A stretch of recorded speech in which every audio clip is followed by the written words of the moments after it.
Hey, it's Sparky, Fifer, 1250 AM, The Fan, beautiful Milwaukee, Wisconsin, along with our guys, Phil Brylow and Dwight Albrecht here, getting ready to do the Spare Time Bowling Show. You can follow Dwight on Twitter at Dewey300. Check him out, the Spare Time Pro Shop in New Berlin. Phil Brylow, he's at Brew City Bowling, and he was working his tail end off this weekend. What were you doing this weekend, Phil? PBA 50 Regional in Crawfordsville, Indiana. Tom Adcock came out on top. It was excitement all the way through. We had some PBA 50 tour stars out there, so that was good to see. When that thing in Jonesboro happens in July with the trios, with the tour, the 50, and the PWBA, I expect Adcock to be one of those guys in the mix. So, and then I spent Monday down at Mount Prospect, Bolero Mount Prospect, going through the PTQ and practice session, and PBA Elite League rounds 3 and 4 were Monday night as well. So we got done with round 2 on Saturday. They were tweeting out results of that. I was watching that. Yep. Yeah. So, and back here and hit the road again tomorrow to go back down to Mount Prospect for a couple of days, home for a day, and then down to Springfield for the next tour stop for some stuff. Yeah. If you get a chance, if you haven't subscribed to PBA YouTube yet, some of the stuff we're doing on there is pretty cool. We followed Sean Rash and Chris Prather during the practice session on Monday. So you get an idea of what these guys are looking for during practice and everything. And it's really neat to get it right from the bowler's mind.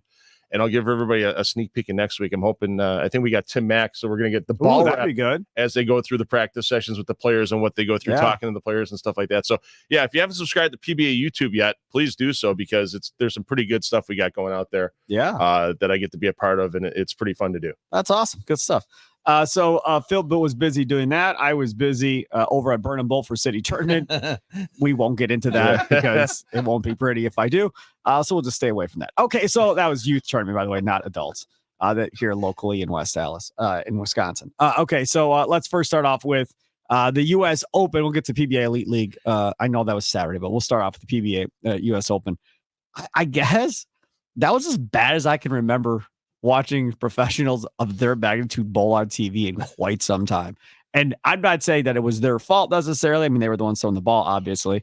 But the oil, whatever it was, guys missing spares, guys leaving splits, like it was horrible. Bill O'Neill chopping the same split twice. Never seen that. I just, that split in general that he left, you don't see very often. Then he left it twice and then chopped it twice with the same head pin, chopping it both times. I don't know, man. I was kind of stunned by what I watched, Dwight.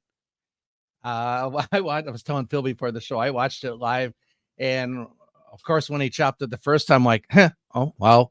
And then the facial expression of O'Neill. Then the second time on the same lane, he chops it. I go, yeah. So I've never seen that. No, it was, And that, I mean, think of all the pins he lost in just those 2 frames. I mean, he has that match in hand. He let EJ back in. That's the thing, though. I mean, you're talking about a guy that's been on tour forever. I mean, it's not like Bill O'Neill's first time on TV and the nerves got to him and the lights got to him or whatever. It was just one of those deals where he was kind of off. And I'm sure we all do it, right? Where you get that angry smile where you're kind of smiling so you don't swear at everybody and you're just trying to keep your composure until you get into a quiet room, in which case then you probably beat the crap out of a garbage can or something. Yeah. But I mean, that was to lead off the show, and you're watching it to lead off the show and you're going, okay, well, he's just off. But then as you go match by match, you see more dumb stuff, crazy stuff like you don't normally never ever see, Phil. Well, the cool part with having strike tracks there is, and I'm surprised Dwight didn't geek out over some of this stuff, because on the misses, it was pretty incredible. Like when they showed O'Neill missing with the super washouts those 2 times, whether he was anticipating a move or just drifted slightly left, that ball started left of where he had his previous shot in that lane and then hit the same target. But because he had either drifted left by a couple of boards or whatever, you saw how bad that ball reacted. He made the adjustment, and then the ball didn't do what he thought it was going to do. Right. So, and whether, you saw it with a lot of the players on those errant shots where they were off a little bit on the front part of the lane, but they were still tattooing what they were targeting at. If they were targeting at the arrows, some guys target farther down lane or closer, but they were still nailing it at the arrows. But because the initial projection out of the hand was bad, launch angle, that's when the shot turned over. And because it was a tough lane pattern, less than a 2-to-1 ratio, it gets intensified. Your mistake gets intensified. And all of a sudden, next thing you know, a shot that maybe this week down in Illinois in the Don Carter pattern that's sitting up and striking goes high or misses the head pin entirely. So that was cool to have strike tracks for that. I mean, I was kind of geeking out over why did he miss? And all of a sudden, you see, okay, he slit the ball down left to where he did last time on that lane. That was neat to see. And just knowing how exacting they have to be on that lane condition to get it to strike. You know, the other thing too is it wasn't like EJ Tackett bowled great that first game either. Oh. I mean, he should have lost that if Bill O'Neill doesn't have those two freak splits and opens, because Tackett himself, it wasn't like he had a clean game either. He also was struggling. Yeah, both Saturday and Sunday night, both Saturday night, Sunday, he kept showing that he was rolling his elbow, and Peterson picked up on that, and he wasn't able to stay more behind the ball. So I don't know if it was the tightness of the lane conditions that made him feel like he had to be perfect with his release. But yeah, I mean, he wasn't 100%. Remember, for sure. That's home. I mean, well, for him, that's home. And you're trying to go back to back, and nobody's done that in 30 plus years. Yes, the pressure going back to back on top of it. Yeah, it's gonna tweak your physical game without even trying. Yeah, no doubt. Again, Tackett didn't bowl great, bowled well enough because O'Neill bowled worse. 212, 209. That one. Kyle Troup then gets EJ Tackett. It was 212 to 200, but realistically, Kyle Troup was the better bowler in that match. You know, you could look at it and say, well, it was only 12 pins, but realistically, as you watch that match, Kyle Troup was getting closer and closer to being locked in. And then he eventually became completely locked in. Right. But he was getting closer and closer to being locked in as that match went on. And you're just feeling to yourself like, okay. And what cracked me up was, because thanks to Phil, ruining the whole TV experience for me. So we had city tournament on Sunday, like I said, with my kid. And so I was able to watch a little bit of it, right? But not all of it, because then I had to leave. And you can't hear what they're probably saying either. Right. Yeah. So I'm sitting there and I'm like, okay, so, you know, Troup did well. This is where I got to and stopped. Troup beats Tackett. I stopped. So I had Belmonte and Simonson still left to go later when I came back Sunday night to watch it later. After the kids went to bed, I'm like, okay, peace and quiet. Now I'm going to sit back and enjoy this and watch and relax. And Phil, being our good friend, texts all of us that, I'll try and get an interview with Kyle Troup since he won. And then after he sent it, he's like, oops, maybe y'all didn't see it yet. Sorry. So okay, so now I know Troup wins. So now I'm watching it, and Randy Peterson goes, well, you know, if you think that's going to do it against, you know, Belmonte and Simonson, you're going to have to bowl better than that, right? In order to win the U.S. Open. Maybe not. Yeah, maybe not. We talk about it all the time on the show. I mean, EJ had ball in hand. We always mention ball in hand and needing the double. And same as what Phil was talking with O'Neill, you just get that launch angle a little to the right, and it's not light in the pocket. It's 3-pin, 3-6, and that's what happened to EJ. That's the thing. Like I don't. But there's ball in hand to win the match, and but there's no way to explain to or show an example of to a common league bowler just how difficult it is when you're doing what they do. And remember, they've bowled like 50 or 60 games leading up to that. It's not like that's their 9th game of the week that they're bowling. I mean, they got to be exhausted. Plus, you have league play for some of those guys the night before, so you're bowling in that, and you come back. Now you got to go bowl for a major at this point. Like that to me was something that I don't think people understand. I think the closest a league bowler can get to that, what they probably bowled on, is Willow Creek. When Willow Creek puts out a tough shot, that's about the same ball reaction. One board in, it's a crossover. One board right, it's 3-pin. So, I mean, again, Willow Creek, a major money-making type of tournament, but I mean, that's the tournament where they don't want you to win. And of course, they put out an extremely tough pattern and very, very difficult to get to the pocket on that type of pattern. Yeah, I mean, go to your local bowling center if they haven't oiled the lanes in a couple of days and it's all chewed up, and they had grade school kids chucking it up the middle or off the bumpers or whatever, and then go bowl on that and try to figure it out. So am I wrong? Maybe I'm completely wrong. So I'm not going to make an assumption. I'm just going to ask the question. With the PGA Tour, we've talked about this before on this show over the years. They try to screw up the golfers with green conditions or whatever they do. The word is penal. Right. Yeah. They try to screw them up. Is it the same way for bowling where they try to give them a very, very difficult pattern to, I'm not going to say embarrass them, but to really, really challenge them versus whatever they may be seeing on the PBA Tour? It's a major. So you're going to raise that bar of how tough it's going to be. Well, that did not look like the Players Championship to me. The Players Championship bar, was that raised? Because that, to me, they were bowling pretty well in the Players Championship pattern. This thing here created a whole bunch of problems. Well, and it's 3 different patterns before they get to the match play TV show. And 2 of the patterns were dead flat this year. One's in the 37, 39 foot pattern. The other one was 49 feet dead flat. Then you had a 41 or 42 foot pattern that they called the middle finger because that's exactly what it looked like. Somebody sticking up a middle finger with a real thin strip up the middle. And yeah, it's made, that's the, Chad Murphy and the USBC, and that's their thing is, they want to see who the best bowlers in the world are. And you have, in order to do that, you have to make the conditions brutal. And if you look at that top 5, you look at anybody that made the match play round. Yeah. I mean, that's phenomenal. You're not going to skate by with the right ball reaction and short blocks and not, sitting in the same ball for 6 or 8 games. You got to have everything together to win the U.S. Open. Yeah, I like the graphic that they showed when the matches started. Belmo beats Troup or whatever, 188 to 182. Yeah. I mean, people don't see that. That was during the week. Buckle in, right. And that's the thing, too. When you get to that shot where you get tacking up there and Troup is sitting down, and the camera's on Troup. Yeah. And Troup was pretty much going, I'm not winning this. It's over. There's no way. I know I'm not going to win this. It's over. Well, it was the same thing last year. And then Tackett doesn't finish, and then Troup ends up winning and advancing and surviving. And I would call that survive and advance. Is kind of what it was for Kyle Troup. Yeah. No, absolutely. I mean, you get away with a 2-12 game. You throw that in the Players' Championship, that was an instant loss. Yeah. So you throw it at the U.S. Open, you got yourself a chance. And it was just surprising that EJ moved that little bit left and just whiffed it on the bottom. I mean, and just missed right at target. And that was it. Huge. Yeah, because you look at the year before, what did EJ need to do to win the U.S. Open title? Strike in the 10th against Kyle Troup. So that's why Kyle was sitting there going, it's not happening. It's going to, history repeats itself. Yep. Not this time. Not this time, though. Yeah. Not this time. All right. So then we come back, and it's Kyle Troup against Jason Belmonte. And again, going off Randy Peterson of, okay, get ready. He's going to have to throw better than he's thrown if he's going to beat Jason Belmonte. And Jason Belmonte probably had the worst TV show of his career. I don't know this for sure. I'm not positive. 157. I've never in my life seen him throw 157 on TV. Except for the EJ match, Kyle was really never pushed. I mean, because he had the title already won in about the 8th frame of the last game. And of course, huge gift from Belmo. Very uncharacteristic.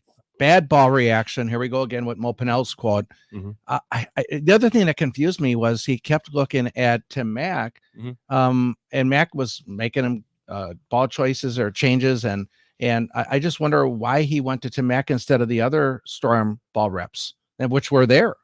Well, it's just personal comfort for Belmo, no doubt. Trust.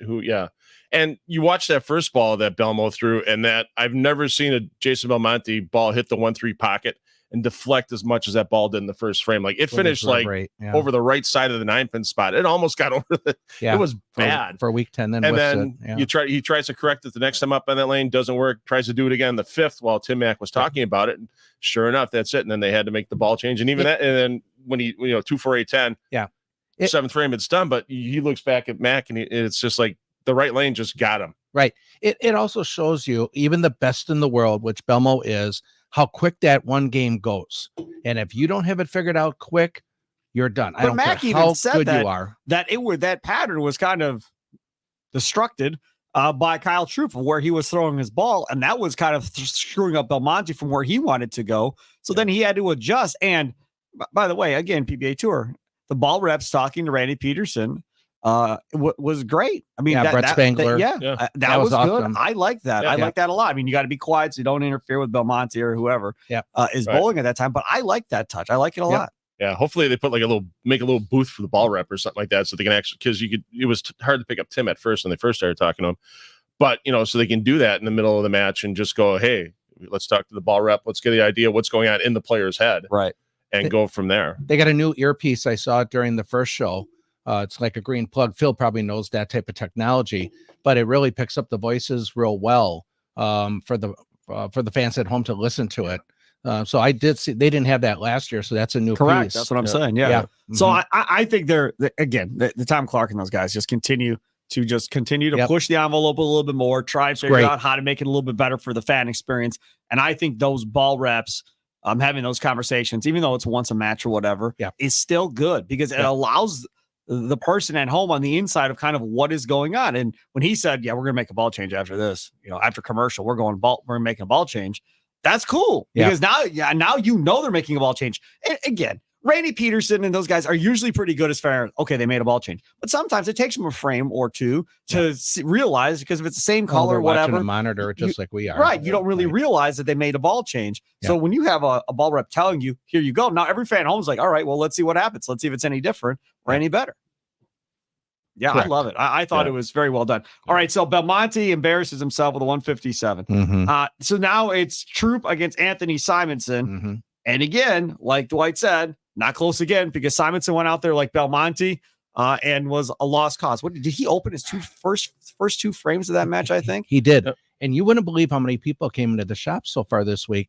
And I said, what was Simonson doing playing second arrow? I said, you guys got to remember, they kept showing the highlight of him winning the U.S. Open, I believe, last year in Detroit. He goes over to the guys on the side and punches a couple in the chest. A couple of years ago, Tackett won last year. Yeah. Right. Yeah. But he was using the same ball, playing the same line. But even though it was in Detroit, that was where he puts the sunglasses on after he wins the show. Right. So obviously, maybe he thought it was very questionable. Why isn't he playing the same line that Troup's playing and having success from? And you're going to go completely outside second arrow and play down and in with a polished gem. There's no traffic there. He's making his own area. I mean, you saw what happened with the other four righties destroying what was there in that pattern. Right. And it's not a surprising choice. We've seen Simonson do it before, where he will go where other people haven't gone and he will make it work. Now, those two shots in the first and second frame weren't bad shots. No. That light 4-8-10 was one of those head shakers where you just go, how the hell did that happen? Yeah. Kind of thing. And then a 4-9, you creep up a little high with a good entry angle, and bam, there's a 4-9. They weren't terrible shots. No, bad breaks. But when you get yourself down that quick and then Troup comes out with a double and a spare, well, then he's pressing when he gets back up again. I told customers at the shop, he played that line because he's had previous success at the U.S. Open with that line, with that same ball. I almost thought, did he maybe in practice? I was waiting to see it. Did he maybe try the left side? Because there was no traffic there. But by the time the TV show happened, you saw how far right those guys were. It wouldn't have been successful for him, because we've seen him win titles throwing a backup ball. I mean, the guy's got so many tricks. Yes. It's not even funny. He's done it, and he can play areas in the lanes that other players get scared. I will say get scared to play at a certain point. They have the players have a comfort factor where they've been all week. Simo's like, okay, well, you guys tear that up. I have my own. I can make my own results right here. Yeah. And hats off to him. He stuck with the game plan. So one thing that I got to bring up, and it's been driving me nuts since the show, and hopefully you can correct me on this, and I'm probably going to be wrong by saying it, but Peterson talked about it a couple different times during Simonson's match, that he's using a ball that he would normally not be able to use on the PBA Tour. Yeah, because it's older than 2 years old. Correct. And that was his idle solid. But I thought the 2-year rule was for urethane only. No, that's for everything on tour. It has to be manufactured after August 1st, 2022. Because the technology is changing so fast. Well, because he was able to use it because it was a USB-C event. Correct. And so at the USB-C Masters at the end of March, he'll be able to do the same thing again. And we all know Simonson in the Masters. He's had a pretty good track record in that event as well. Correct. So, it does open up, the amount of equipment that some of these players can use in these events. Is it the greatest thing sometimes? Well, sometimes you overthink because now you have more options. Yes. Can it come back to bite you? Sure, it can. Absolutely, it can. But, you go by the rules that you're given. Troup at the end of that, because it was, like you said, it was over by the 8th frame, 223, 181. By the end of that, you could just see him just start weeping and crying, and all the emotion. And Guppy's over there in the stands. My mom called me. She's like, "Did you finish watching it yet?" I was like, "Yes, I just finished." She's like, "Guppy looks old." I was like, yeah, Guppy is old. Well, my mom's probably, I don't know how old he is versus my mom, but I'm guessing they're probably around the same age. Mid to late, mid 70s. Yeah, she turned 70 this year, so somewhere in that area. A lot of people, social media, a lot of people locally, very happy for Kyle Troup. Yes. People asked me in the shop, is he that nice of a guy? And I said, well, I met him at Howler House with my daughter for the Team USA versus the World match, and yes, he's that nice of a guy. So a lot of people want to know if he's really like that in real life, and I think he's extremely genuine. We had him on our radio show many times, several times, even this last year. Yep. Did you see the part where he went over to EJ's parents, gave Ed the fist pump, and then hugged his mom, and you hear the mom saying, "We love you too." So obviously, again, these guys, and again, you all tell me if I'm wrong. Okay. I feel like this core group of really good players side Belmonte all feel tight to me. Like they're all boys. They're all tight. Like he said, I'm pretty sure he said, I love you to Anthony Simonson too. Yeah. And Tackett, he said the same thing too. Yeah. I feel like these guys that have all kind of come together these last few years all seem real tight and are friends. I don't think that was necessarily the case all the time on this tour, but it feels that way now. It's kind of funny during the writer's strike. They had that Strike Force 5 with the talk show hosts. Like the guys that were on the show this week were kind of bowling Strike Force 5. I mean, they're all, I know Belmo and EJ, I've seen them hang out on the lanes after, for a while at events. And yeah, that whole group right there, Belmo and William O'Neill are roommates. And yeah, it's a pretty tight knit group with those 5. I mean, you get to that level and it's, you want to beat the crap out of the other guy when you're on the lanes with them, but there's a bond there for being in that type of situation. And that's a pretty good bond that those guys have at that top level. It's no different than the up and coming guys with the house. Right. I mean, or Brad and Kyle kind of thing, there's guys in the Brad and Kyle circle, those guys in the house circle that get kind of tight and they're all kind of on the same trajectory, that kind of thing. So check Packy Hanahan's shirt on Saturday night. It now has a logo of the house. Yeah. Yep, which is good. Smart. Should have been doing that. I picked up on that. I think there's a lot of mutual respect, Sparky, between them all. And they talked about the whole hug and I love you, that type of stuff, and other people's parents. Like you just didn't see that. You got to remember Simon and Troup came out on tour at the same time. Right. I mean, they were buddies, Team Fish back when that was a thing. Yes. Type thing. So yeah, Correct. I mean, it goes back, and I've seen it too at a PBA event last year where, it was just Simon did something and Troup just wanted to beat, it was like a big brother, little brother, just wanted to just beat him up after it happened. Yep. I mean, just was pissed off and wanted the tournament director to let Simon have it and that kind of thing. And then by the next day, okay, hug it out and it's done and that type of thing. So it's a tight-knit family and they're all going through the same ups and downs out there. And when you're at a certain level, then it's easier to maybe bond a little bit more. I mean, look at Jack and Arnie back in golf days. Yep. Beat the crap out of each other on the course. Good comparison, they both helped each other with a lot of business off the course as well. So yeah, no, I totally agree with you on all that. Yeah. Okay. I want to get to the PBA Elite League. We don't we ran way long on that. But what a show though. Right. But quickly on the PBA Elite League, multiple gutters in this thing. Yep. Yeah. I mean, are you kidding me? I mean, that is crazy that you throw that you don't normally see a gutter on a TV show, and you see several gutters on a TV show. Peterson hit it right on the head. Ugly show. Ugly matches, ugly show. It was. And then it translated over to the next day where you had more kind of ugly bowling to kind of go along with it. That's kind of what it was. I don't want to get into all that necessarily. Let's talk about the atmosphere because that's all I really cared about going into this thing.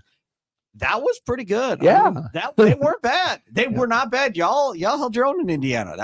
We'll see how this goes going forward. But I think that was pretty solid. You had people dressed up in costumes and stuff. Like I think they did a pretty good job. I recognized a couple of the locals that were there in the lumberjack costumes. I mean, there were indie guys there and they were just having fun with it. And the crowd was having fun with it. And the PBA let the crowd have fun with it. And I think the diehards that were there, they know the Portland thing and they know when to holler, when to keep going, when to be quiet.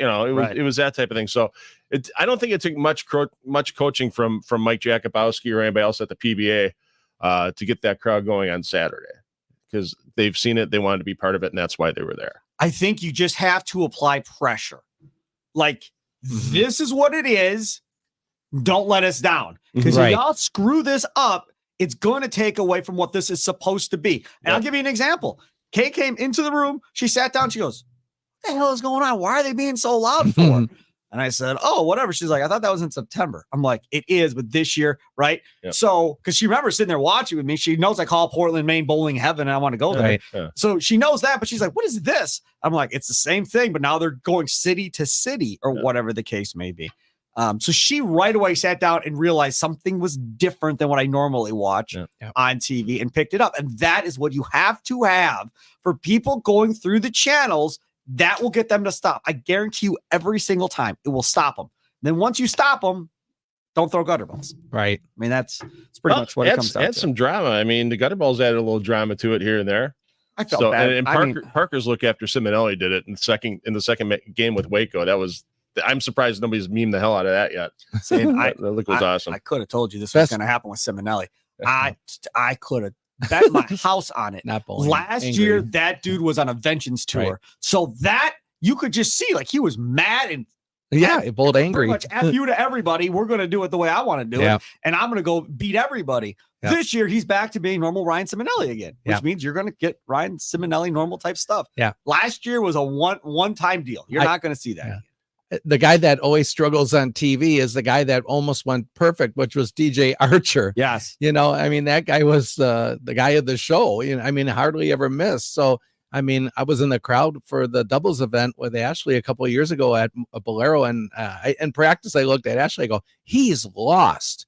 You know, like that. I mean, just no look whatsoever. He goes out there and strikes literally every time, where all the other guys were struggling big time. My wife Betty goes and says while watching the show, "Do you think all that screaming distracts them?" And I'm just like, well, sure, a little bit, because again, they have probably a very little bit of miss area out there, and you got fans. But if it's constant, it's not a problem. If everybody's screaming at the same time and you know it every time, your body probably gets used to it. The problem is when it's everybody's quiet and somebody goes, "You suck!" Right? Why would you go to throw the ball? Right. Yeah. Then that guy may charge into the stands and want to fight somebody, especially if it's Pete. Well, but I mean, that's the thing. You mentioned that Monday night during the PBA League round 3 and 4 in Mount Prospect, they had some music going, and all of a sudden somebody hit a button, and all of a sudden music went from 5 to 11, and all of a sudden all the players would turn around, and I forgot who was on the approach at the time, and like they just stopped and got reset. Then it goes from 11 to 15. A couple minutes later, while Stu Williams is throwing the ball, and Stu packs the pocket, and I hope this makes the PBA highlight reel this week. 2 runners on you, just goes, "Turn it up, louder."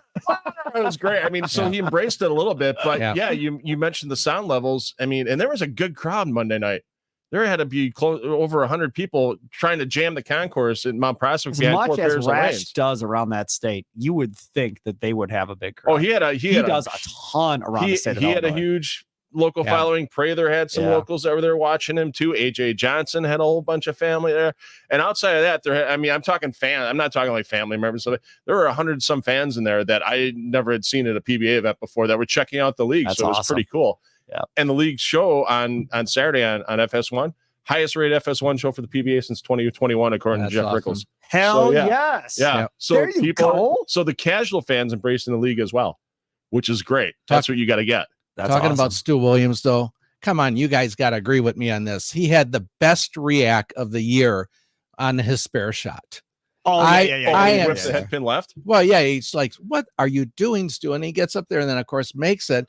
It was the best react. I just was dying laughing. I was rolling on the floor. When he laughing. threw that gutter, I felt worse for him on that one, on his gutter, than I did anybody else. Arms go up in the air on this spare shot. Yeah. So he just keeps screaming it. Oh my God, it was hilarious for TV. So you think after shots like that on TV, they come in the next round of league and Stu would be like in the middle of the lineup or something like that? They had Stu bowling anchor on Monday night. So the trust was there with Stu, and it wasn't a good night for Waco, but it was still just a really they lost moment. a couple of roll-offs. But it was interesting to see, like, short memory dump, and hey, Stu's got a good look. I don't know why we're doing roll-offs when we're not on TV. Why are we doing roll-offs when we're not on TV? You got to keep the format the same for every round. You don't. You're not on a damn time limit. You do not. That's a dumb way to decide it. If you don't have a fine, then this is my thing. And I don't care what they all think or what you think.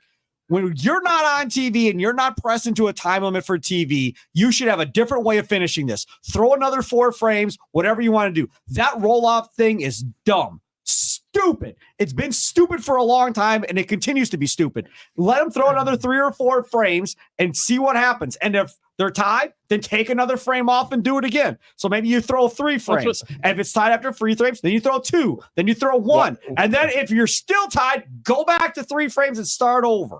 Well, they do 3 balls. They just add the pinfall counts together. I mean, 3 balls, not frames. Yeah, right. Not frames. Right. Balls. 3 balls. I don't want balls. Okay.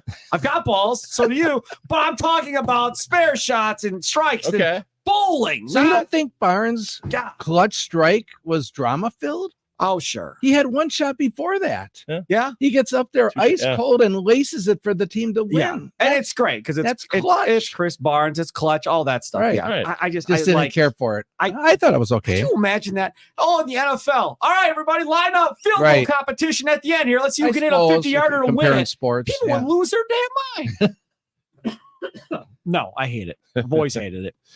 Take a quick time. I'll come back. I talk about this new app that's coming out that the PBA kind of, maybe they knew it was coming. Maybe they didn't. I don't know. But it's going to be huge for the PBA Tour. Huge, I tell you. And Tom Clark probably was having a couple of beverages and celebrating last night when this story came out. If he didn't know it was coming.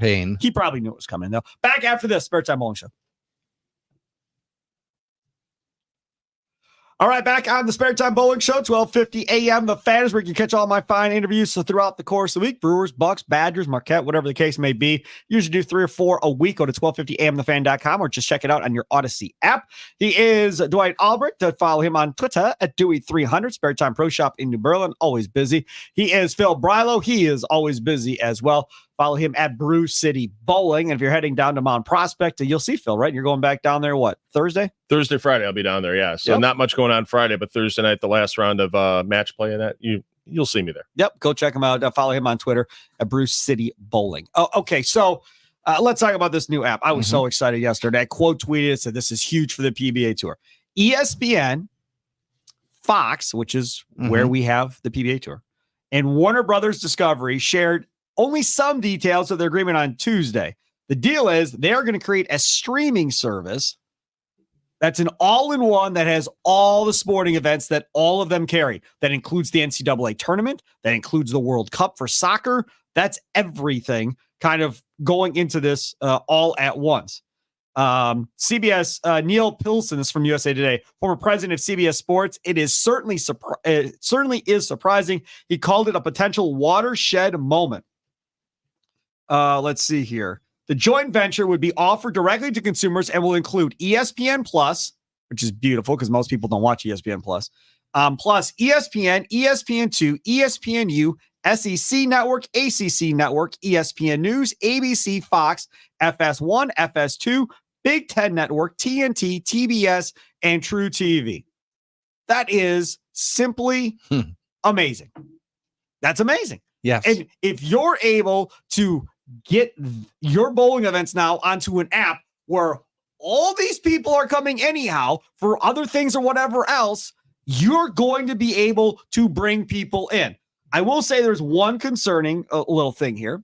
I have two. I think it's the writer that is the issue. I don't think it has anything logistically to do with anything. But he says what you get on those channels would be available on this app. That includes the NFL, Major League Baseball, the NBA, WNBA, NHL, NCAA basketball tournament games, and the PGA Tour. No mention of the PBA by this knucklehead writer. But obviously, it's going to get there. Thompson predicts it could cost more than $40 a month in order to get it done. So we'll see what it costs. Either way, it's a no-brainer. I don't, as a sports fan, there it is. As a sports fan, yeah. As a sports fan, you pay the money and you just do it, Phil. I mean, the huge thing is that Fox finally has a streaming outlet for their sports, which didn't they have Teletubby or whatever it was? Yeah, but they weren't streaming sports on it. TVO. So you can watch the PBA Tour on there anyhow. You can watch the PBA Tour on there anyway. So yeah, so centralizing everything and then getting the cross, it's not going to be direct cross promotion, but when people are scanning the app and all of a sudden, well, okay, this basketball game's done. One of my PBA bowling. Okay. I've heard, and they show a picture of Belmonte on the screen grab or Troup on the screen grab. Yeah. Let's check this out. And then they go and they can, the best part is if you miss it live, you go back in the app and watch the archive.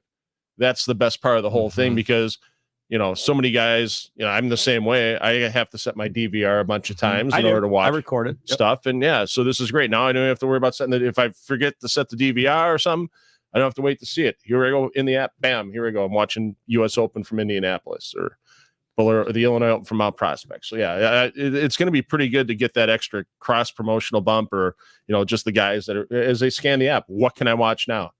Because the sports diehards, there's not too many guys that just casually watch a sport.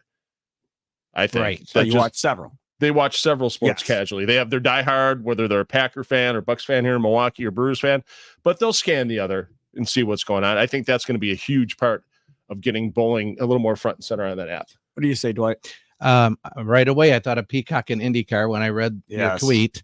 And I'm like, finally, about time.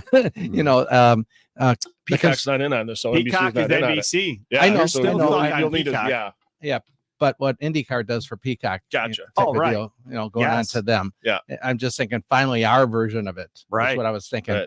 Right. One of my concerns was, of course, the expense and the price, because Peacock's pretty affordable. Y'all should just buy DirecTV or cable at this point.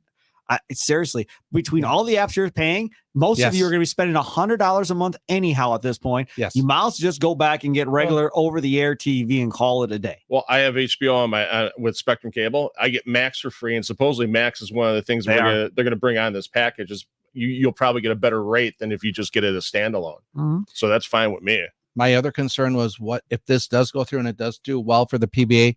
What happens to Bold TV? That's going to be a whole. It's not going to matter. It's not going to matter. Okay. They're not going to have. They're not going to do qualifying. It's just what's on what's on TV. Yeah, Got no, it. that's all. Yeah, they're 10,000 subscribers to Bowl TV, and yes, but the bigger thing here is that somebody's got to ask Tom Clark, Riggles, us, whoever. Somebody has got to find out, and they probably don't have the details of this worked out. But how much of that money cut do you get of advertising that's in the streaming now? Right. Yes. On top of whatever you have on TV. So, if he's got 500,000 people watching a bowling show or 400,000 people watching a bowling show, whatever it is, and then I've got another 100,000 on the stream. I mean, now you can really blow this thing up. And now if I'm Tom Clark, I'm trying to figure out, who are my most successful bowling centers for league play and whatever else. Yep. And I'm trying to figure out how to get banners put up in all these bowling alleys. Mm-hmm. Hey, follow the PBA Tour on this app. And I'm getting it everywhere I can possibly get it. Real quick, go back to city tournament youth bowling. Mm-hmm. No U.S. Open. Mm-hmm. Nothing. No U.S. Open. The TVs weren't even on actual things. The Badger game was on in the bar, but they didn't actually have the TVs on over the lanes during it. I was like, 2:30. This is great. I'm going to be able to watch the U.S. Open while I'm here. Yeah, no, they didn't have it on. Nothing at all. I don't even, the TVs may not even work for all I know. I have no idea. Who knows? I've been waiting to ask all week how that mustard was on your hot dog.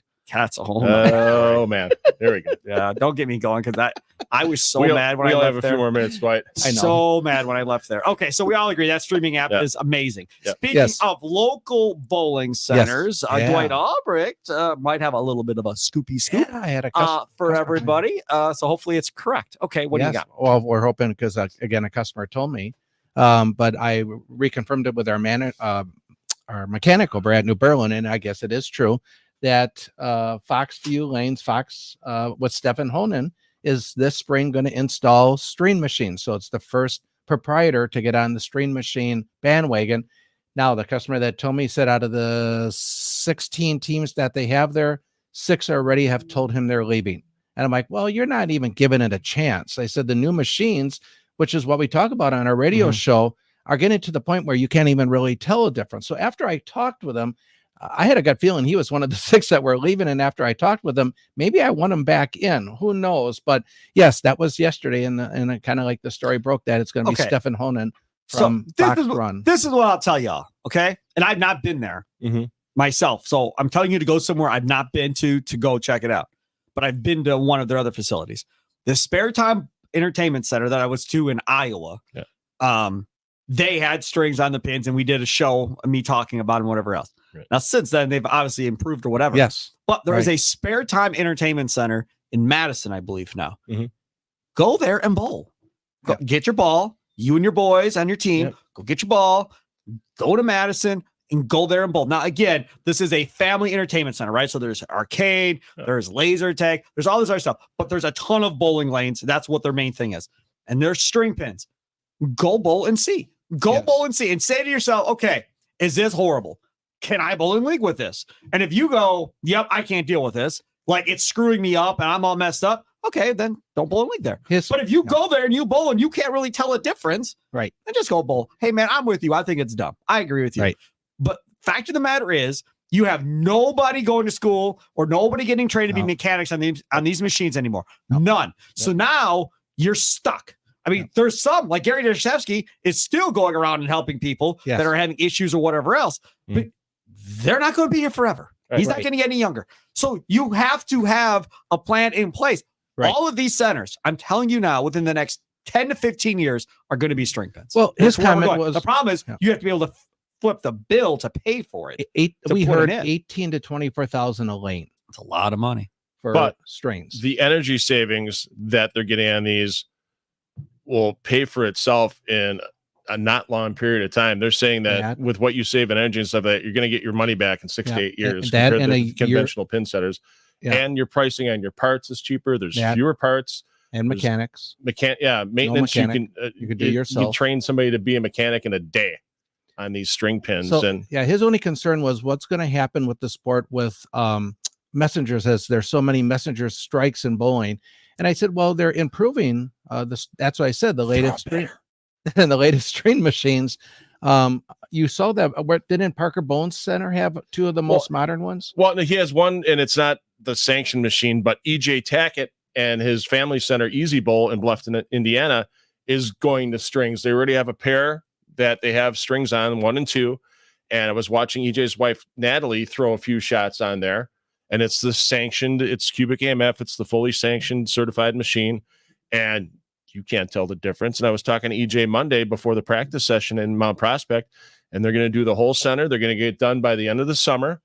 And they normally host the Central Region RPI qualifier to get everybody from the Central Region out to Las Vegas the following January. And he is going to be hosting that Central Region event. So this may be one of the first PBA events on string pins is going to be held at Easy Bowl. It's USBC certified, everything's USBC certified. They have everything they're looking for. And Bowlero, I'm surprised that they is going to want to look at this as kind of a test thing, because how many centers does Bowlero have where they're already either installing string pin machines on new builds, or they're taking old centers like the one in Jupiter, Florida, where they had so many PBA events right after Bowlero bought it, especially during the pandemic. And now that's all string pins. Yeah. So, and EJ's pumped, and you talk to EJ a bit, sure, the messengers are less, but he said the same thing. Throw it better.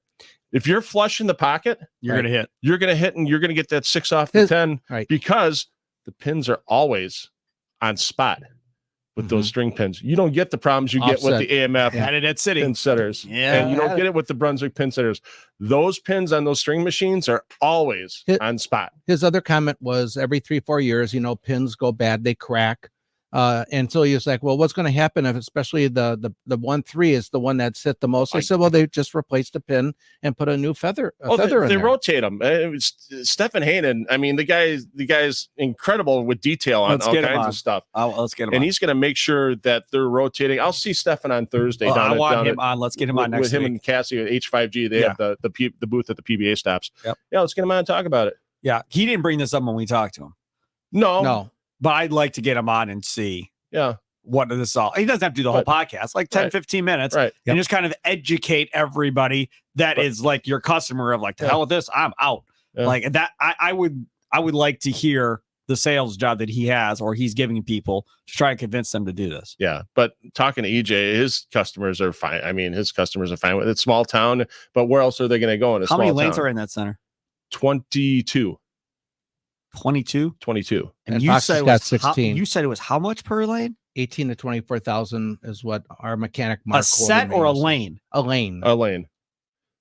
But your power savings is huge compared to how much power these old Brunswick and Brunswick runs off. Your bowling center better be bringing in a good amount of money.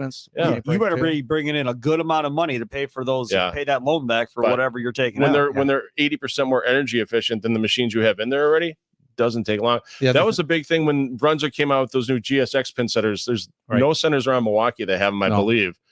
But out in Madison, there's a couple places, 10 pin alley have, and that was the thing, is just like if your old Brunswick machines are getting old and they're using that much energy, you want to save energy, install these GSX pin setters.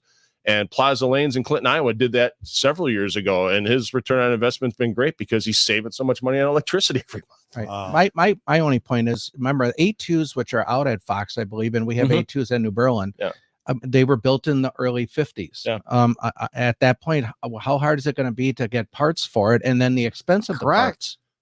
Stefan Hanen had a Facebook post earlier this year where he had to fly to Arizona, and drive back with parts, motors, and stuff like that. That was probably the last straw, would be my guess. Yeah, probably. That was probably him going, to hell with and this. I'm done. And he has posted he wanted to hold off on strings for as long as possible. He wants to make it free fall for his, and it just gets to the point where you just go, nope. I can't. It's not feasible as a business to do that anymore. Like You're you spending say, that got to much think money, about the future. yeah, running around, going around. What's the difference between spending all that money and closing up shop because you can't afford to keep your machines running? And we talked about that when the story broke on strings about the bowling alley in the South that can't find a mechanic and it's only open for bar and restaurant. Yeah. I mean, that's we the talked problem. about that on the show. I can't wait for that regional at EJ's place. I may drive down and watch that entire weekend on my own. Just to see, I think people got to take a chill pill from the people. Yeah. If they've been USBC certified and USBC feels that you're not going to see that much of a difference between it, I just think people need to take a chill pill. Yeah, we're going to find find when out. you get two of the best of the business like EJ Tackett and Anthony Simonson. Simonson bowled that tournament in Utah we talked about a couple months back, where Simonson goes, it was pretty much the same for me. Yep. You can't go and these guys have seen it all. Yep. If they go, yeah, good for me. Because it's going to get to a point either we have the sport or we don't. Yeah, that's correct. Yep. Possibly. Yes, because eventually nobody's gonna be able to fix these machines. Right. That's the issue. Yep. He is Phil Brylow. Follow him on Twitter at Brew City Bowling. And follow Dwight at Dewey300. Follow me at Sparky Radio. Thanks for hanging out and doing this with us one more time, a Spare Time Bowling Show. And looking forward to next week. We got more bowling ahead here on the Spare Time Bowling Show. Enjoy the rest of your day. Have a good one. Toodles.